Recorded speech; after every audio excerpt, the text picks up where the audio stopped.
The scent of stale coffee and hot grease clung to the air in the Route 40 diner, a permanent ghost in the worn vinyl booths. For Clara, it was the smell of survival. Each morning, she tied the strings of her faded apron, the not a small, familiar prayer for a day of decent tips and minimal trouble.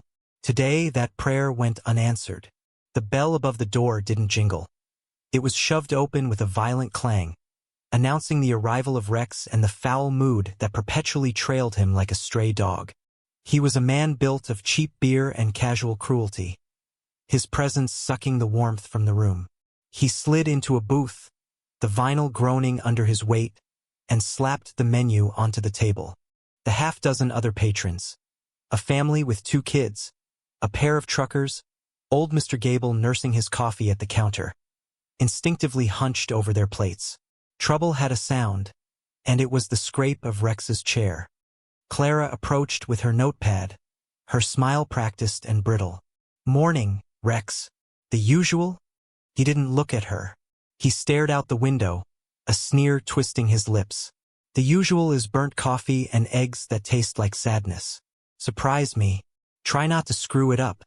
The dismissal was a physical thing, a small, sharp stone pelting her dignity. She felt the familiar heat rise in her cheeks but forced it down. She was a professional. This was her job. 2 eggs over easy, bacon and rye toast, she recited, her voice a calm monotone. She turned to leave, but his voice, loud and grating, stopped her. "And bring me a coffee, and make sure the cup's clean this time. I ain't drinking out of something you just wiped with your greasy rag." A few heads lifted. The father in the family booth shot his wife a nervous glance. Clara said nothing, just nodded and walked back to the kitchen pass-through, her back straight, her movements deliberate. She poured the coffee, her hands steady, but inside, a familiar tremor had begun. It was the vibration of humiliation, of being seen as nothing more than an object, a functionary to be ordered and abused. She carried the mug to his table, placing it down carefully on a napkin. As she set it down, Rex jolted his leg, accidentally knocking the table. Hot coffee sloshed over the rim, pooling on the worn formica and dripping onto his jeans. He leaped up, bellowing, "Idiot! Look what you did! You stained my pants, you clumsy cow!" The diner went silent. The only sound was the sizzle of bacon from the kitchen and the frantic dripping of coffee onto the floor. Clara stood frozen, the hot liquid having splashed her hand, a sharp sting she barely registered. Everyone was looking, not at Rex, the source of the chaos, but at her, the target. Their eyes were a mixture of pity and annoyance, the gazes of people who just wanted to eat their breakfast in peace and wished she hadn't given him a reason to erupt. She was the disruption. She was the problem. She grabbed a rag from her apron pocket, her voice barely a whisper. "I'm so sorry. Let me clean that up." Rex shoved her hand away. "Get away from me. You think that rag's gonna fix this? You're useless.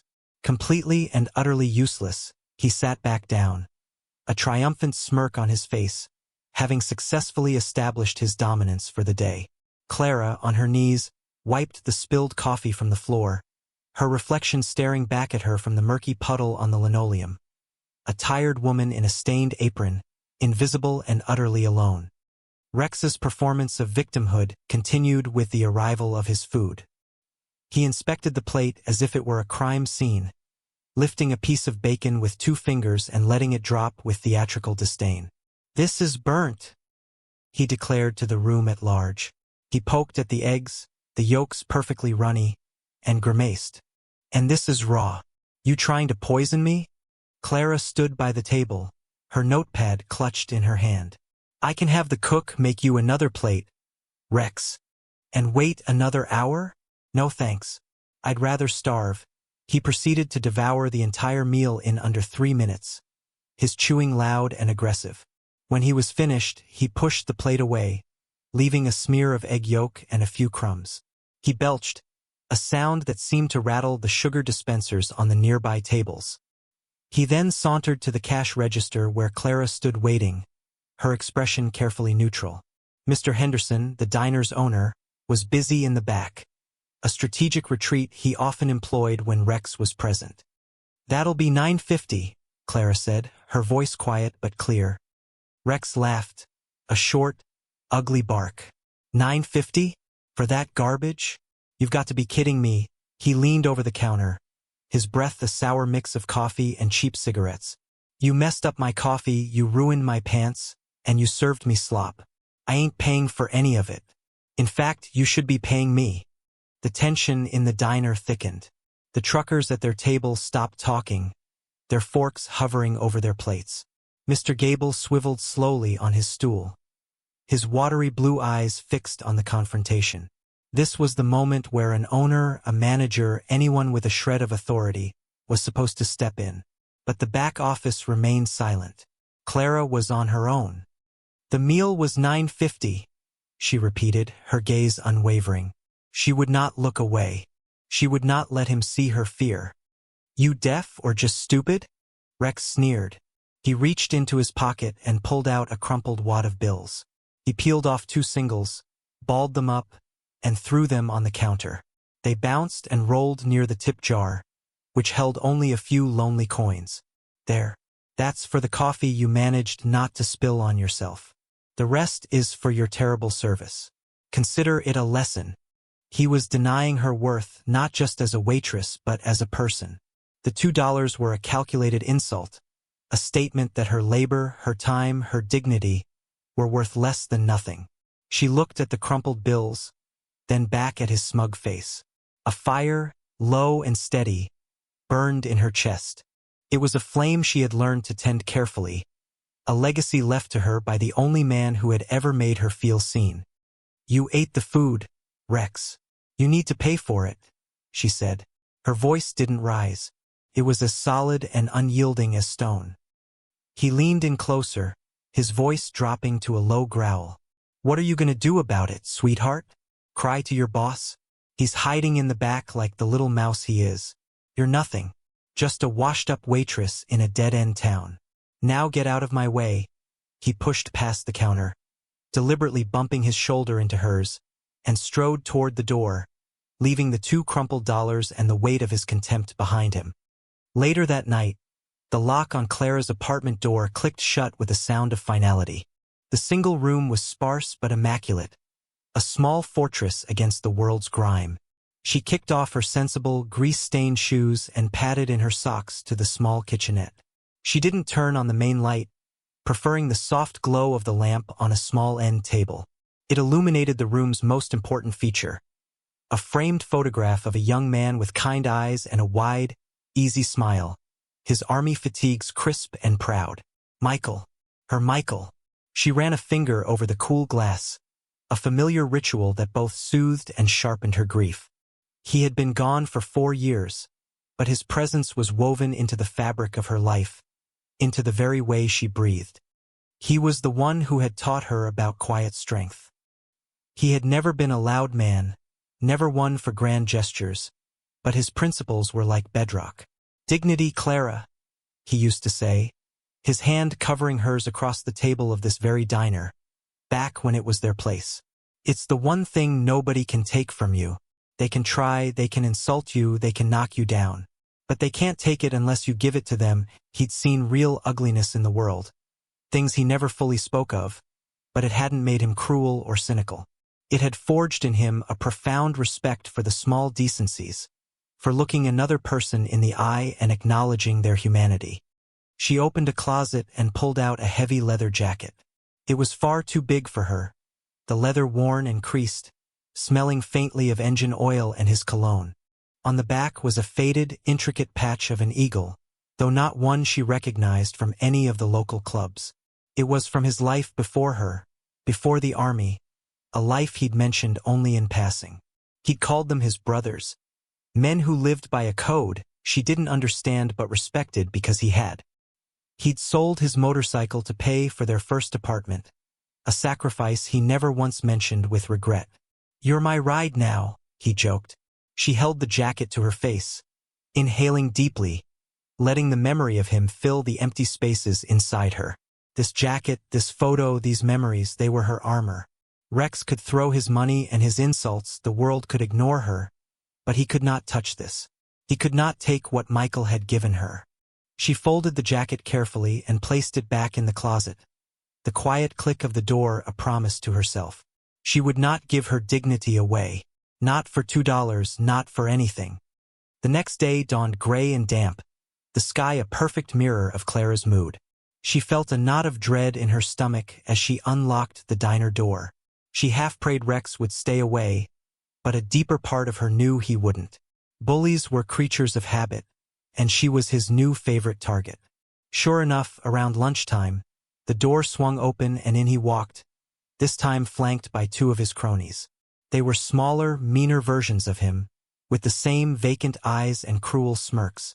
They slid into the largest booth, their laughter loud and obnoxious, a territorial marking of the space. The diner, which had been humming with the quiet chatter of the lunch crowd, fell into a tense silence. A woman at a nearby table instinctively pulled her purse closer. The cook in the kitchen, a large man named Sal, peeked through the pass-through window, his face grim. Clara's heart hammered against her ribs. It was one thing to face Rex alone. It was another to face his pack. She took a deep breath, straightened her apron, and walked toward them. "What can I get for you?" she asked, her voice betraying none of the fear coiling in her gut.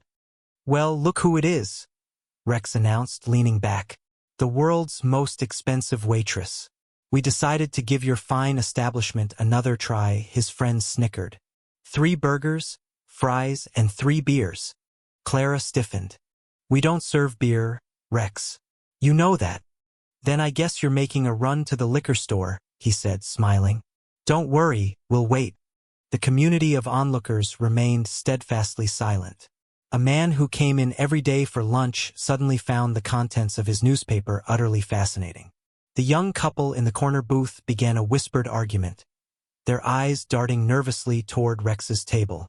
Their silence was an accomplice. It created a vacuum where his cruelty could expand, unchecked. Each averted gaze, each hushed conversation, told Clara she was utterly alone. Mr. Henderson was nowhere to be seen, likely having spotted Rex's truck in the parking lot and made another strategic retreat to his office. She was trapped, a lone animal surrounded by predators, with the rest of the herd looking on, hoping the carnivores would be satisfied with a single kill. "I can get you Cokes," she said, her voice firm. Rex's smile vanished. He leaned forward, his eyes narrowing. "You're not listening. I said beer." He looked around the diner, daring anyone to meet his gaze. No one did. He had them all cowed. He had turned her workplace into his personal playground, and the price of admission for everyone else was their silence. Clara felt a wave of despair wash over her, so profound it was almost dizzying. It wasn't just about the beer.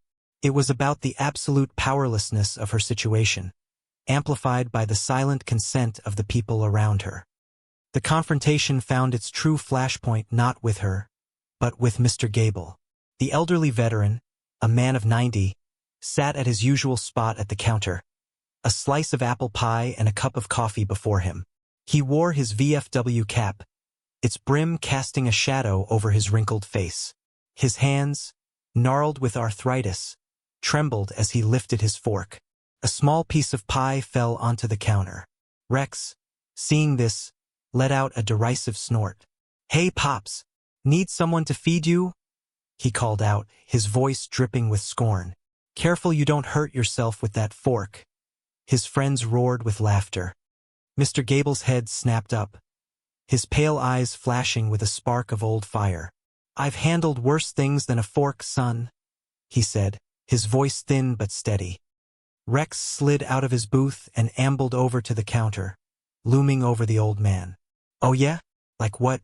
"Shuffling papers in some cushy office during the war." He flicked the brim of the VFW cap. "This thing for show." Something inside Clara broke. It wasn't a snap.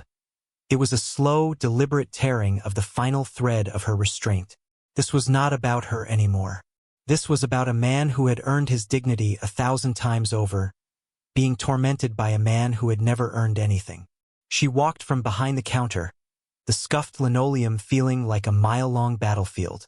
She planted herself between Rex and Mr. Gable, her small frame a defiant shield. She didn't look at Rex. She looked at the old veteran, her voice soft but carrying through the silent diner. "Are you all right, Mr. Gable?" Rex was momentarily stunned by her audacity. Then his face contorted with rage. He grabbed her arm, his fingers digging into her flesh. "Who the hell do you think you are? Get out of the way."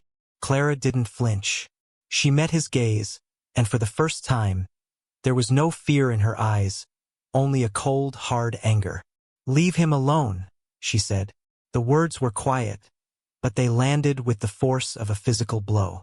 They were the two words Michael had lived by, the two words she had held in her heart for 4 years. The sheer insolence of it pushed Rex over the edge. He was being defied by a nobody, a waitress, in front of his friends and a whole diner full of people. His authority was being challenged. With a guttural snarl, he shoved her hard. She stumbled backward, her hip hitting the edge of the counter with a sickening thud. A collective gasp rippled through the room. Rex stepped toward her, his face inches from hers, his voice a venomous growl that was meant for her and her alone, but was heard by everyone. "Say that again, bitch." The shove was a line crossed. The air in the diner, already thick with tension, now crackled with something new. The silence was no longer passive or fearful. It was charged with shock and a dawning sense of shame. At a booth near the window, a young man in a flannel shirt started to rise. His jaw clenched, but his girlfriend grabbed his arm, her eyes wide with fear, and pulled him back down. He sat, but his hands were balled into fists on the table, his face a mask of frustrated rage. The two truckers exchanged a look, a silent communication of disgust, but their rigs were waiting and trouble was bad for business. Mr. Henderson finally emerged from his office, his face pale and slick with sweat. He wrung his hands, opening and closing his mouth like a fish, but no sound came out. Clara pushed herself off the counter, a sharp pain radiating from her hip. She ignored it. She straightened her apron, her movements slow and deliberate. She did not cry. She did not shout. She simply looked at Rex, her gaze holding a profound and weary contempt that infuriated him more than any scream could have. She had lost the physical battle, but in that moment, she was winning the war. Her quiet defiance had stripped him of his power. He was no longer a predator toying with his prey. He was just a pathetic bully who had to resort to shoving a woman to feel like a man. Whispers began to ripple through the diner. "That's too far. Someone should do something. He can't just shove her like that." The tide of opinion was turning. The patrons were no longer just annoyed witnesses. They were becoming a jury. Their judgment, once directed at Clara for being the source of the disturbance, was now settling squarely on Rex. They were still afraid to act, but they were no longer neutral. They saw her now, not as a clumsy waitress or a worthless functionary, but as a woman of incredible, quiet courage. She had absorbed the violence he had intended for a vulnerable old man, and in doing so, had held up a mirror to the cowardice of everyone in the room, including their own. It began as a vibration, a faint tremor in the water glasses on the tables. It was a low, deep hum, more felt than heard, like distant thunder on a clear day. Heads turned, looking for the source. The hum grew steadily, resolving itself into a distinct sound, the guttural, syncopated roar of a V-twin engine. Then another joined it, and another, until the air outside the diner was filled with a deafening, earth-shaking chorus. It was a sound of immense, unrestrained power. The patrons scrambled to the windows, their faces a mixture of confusion and alarm. The parking lot, moments before holding only a handful of cars and Rex's pickup truck, was being swallowed by a river of chrome and black leather. A seemingly endless procession of Harley-Davidson motorcycles was pulling in, forming a precise, intimidating phalanx. There were dozens of them, 40, 50, maybe more. They cut their engines in near unison, the sudden silence as jarring as the preceding noise. Men, large and formidable, swung their legs off their bikes. They wore leather vests, cuts as they were called, adorned with patches. On the back of every single one was the same iconic, fearsome emblem. the death's head of the Hell's Angels. They moved with a slow, deliberate purpose, a silent army taking its position. Rex and his friends were frozen, their faces draining of all color. This was not a random stop. This was an arrival. The diner door opened, the little bell above it chiming with a comical innocence. The man who entered was built like a mountain. His beard was thick and streaked with gray, his face a roadmap of hard-won miles. A patch on his vest read President. He paused just inside the door, his eyes, dark and intelligent, scanning the room. He didn't rush. He didn't need to. Behind him, more bikers filed in, filling the doorway, blocking the exits, their shadows stretching long and dark across the checkered floor. They didn't speak. They just stood there, their sheer presence a suffocating weight. The diner, which had felt so large and empty to Clara just moments before, now felt impossibly small. The president's gaze swept past the terrified patrons, past the cowering forms of Rex and his friends, and settled with unnerving precision on Clara. The president, a man they called Preacher, walked across the diner. The scuffed soles of his heavy boots made a slow, rhythmic thud on the linoleum, the only sound in the tomb-silent room. He completely ignored Rex, who seemed to shrink in on himself, trying to become invisible. Preacher stopped in front of the counter, his gaze lifting to the wall behind Clara. His eyes found the small, dusty photograph of the smiling soldier. A flicker of something, not sadness, but a deep, abiding memory, crossed his face. His voice, when he spoke, was a low gravel that seemed to come from the center of the earth. "That's a good picture of Mike." Clara stared at him, her mind struggling to connect the pieces. How could this man, this intimidating leader of the world's most infamous motorcycle club, know her husband's name? Preacher's eyes moved from the photo to Mr. Gable, who was still sitting on his stool, his expression one of dawning recognition. Preacher gave the old man a short, respectful nod. "Sarge," he said, the single word imbued with a history of shared respect. A murmur went through the crowd. "Sarge?" Preacher turned his attention back to the room, his voice rising just enough to be heard by everyone. "Mike," he said, gesturing with his chin toward the photo, "was one of us. He was prospecting with our chapter before he enlisted. He chose to serve his country, and we respected that. But he was always our brother." He paused, letting the weight of his words sink in. "We made a promise that if anything ever happened to him over there, we'd look after his wife. We've been keeping our distance, letting her live her life, respecting her independence. But we always watch. We always know." He glanced toward a quiet man in a corner booth, a regular Clara had never paid much mind, who gave a nearly imperceptible nod. He had been their eyes and ears. Preacher's gaze finally fell upon Rex, and it was as cold and hard as polished granite. "Mike died for this country. He died protecting people. He spent his life standing up to bullies." The implication hung heavy and suffocating in the air. The truth was revealed, not just about who Clara was, but about the invisible network of loyalty and honor that surrounded her. She wasn't just a waitress. She was a widow of one of their own. She was family. And Rex hadn't just shoved a waitress. He had desecrated a sacred trust. Preacher took a slow step toward Rex. He didn't raise his voice. He didn't need to. The 70 bikers standing silently behind him were his volume. "You have a problem with this lady?" he asked, the question less a query and more a final judgment. Rex, who had built his identity on loud threats and cheap intimidation, was utterly broken. He was a small, pathetic animal caught in the unblinking gaze of a predator he could not comprehend. He shook his head, unable to form words, a pathetic squeaking sound escaping his throat. His two friends were plastered against the wall of the booth, trying to merge with the vinyl. The bikers shifted, a subtle, coordinated movement. They didn't touch him, but they formed a living cage around Rex's table, a wall of leather and muscle that cut off all escape.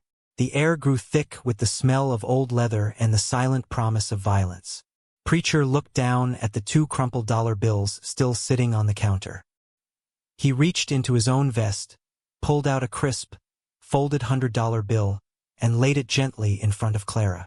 "For the coffee," he said, his eyes meeting hers, full of a quiet apology for not having been there sooner. "And for the trouble." He then turned back to Rex. "You're going to apologize to the lady. And you're going to apologize to the Sarge." Rex stumbled out of the booth, his legs unsteady. He mumbled an apology to Clara, his eyes fixed on the floor. Then he turned to Mr. Gable and did the same, his voice barely audible. Mr. Henderson, the diner owner, finally found his courage, his voice shaking but firm. "And you're banned from here. For life. Don't ever come back." Preacher nodded once. Two of his bikers flanked Rex and his friends and escorted them out the door, their hands never touching them, but their proximity a clear and undeniable threat. The diner watched them go, a collective sigh of relief washing through the room. Then something remarkable happened. One by one, the Hell's Angels, these fearsome, intimidating men, walked up to the counter. Each one reached into his pocket and pulled out whatever cash he had, adding it to a growing pile in front of Clara. There were 20s, 10s, 5s, and handfuls of change, a mountain of respect built from worn bills and loose coins. It wasn't charity. It was a tribute. It was recognition.